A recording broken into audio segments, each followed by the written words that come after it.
আরব কান্ট্রিতে বাংলাদেশের একজন লোক গেছে কর্ম খোঁজার জন্য, কাজ করার জন্য। তো এই বেচারা তো আরবি ভাষা জানে না, সে তো শুধু বাংলা জানে। তো ওখানের মানুষ যেহেতু সবাই আরবি বলে, সে আরবি না পারলেও বাংলা কথাটাকে আরবির স্টাইলে বলার চেষ্টা করে, মানুষকে বোঝানোর চেষ্টা করে।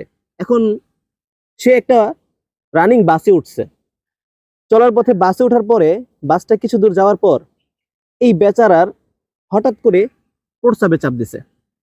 তো এখন তার এত প্রস্রাব ধরছে, কিন্তু বাস তো থামাইতেছে না। তো সে এখন সে বোঝানোর চেষ্টা করতেছে যে আমার মুত ধরছে, আমার মুতে ধরছে। তো এখন মুতে ধরছে এটা আরবিতে বুঝাবে কিভাবে, সে তো আরবি পারে না।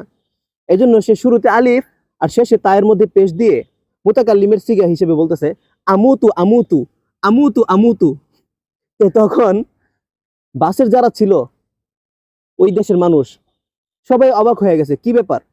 তো সে আমুতু আমুতু করতেছে কেন? বাস্তবে আমুতু অর্থ হচ্ছে গিয়ে আমি মরবো, আমি মরবো। তো সবাই তাকে আটকানোর চেষ্টা করতেছে, আর এই বেচারার প্রস্রাব পড়ে যাওয়ার অবস্থা। তো সবাই তাকে আটকানোর চেষ্টা করতেছে, কেউ তাকে ছাড়ে না। তো হঠাৎ করে একজন বাঙালি ওখানে এই পরিস্থিতি দেখে বলতেছে যে কি হয়েছে ভাই, আমুতু আমুতু মানে কি, আপনি কি বলতে চাইতেছেন? তো তখন লোকটা বুঝতে পারছে যে এই ভাই তো বাংলাদেশি। তখন বলছে ভাই আমার খুব প্রস্রাব ধরছে।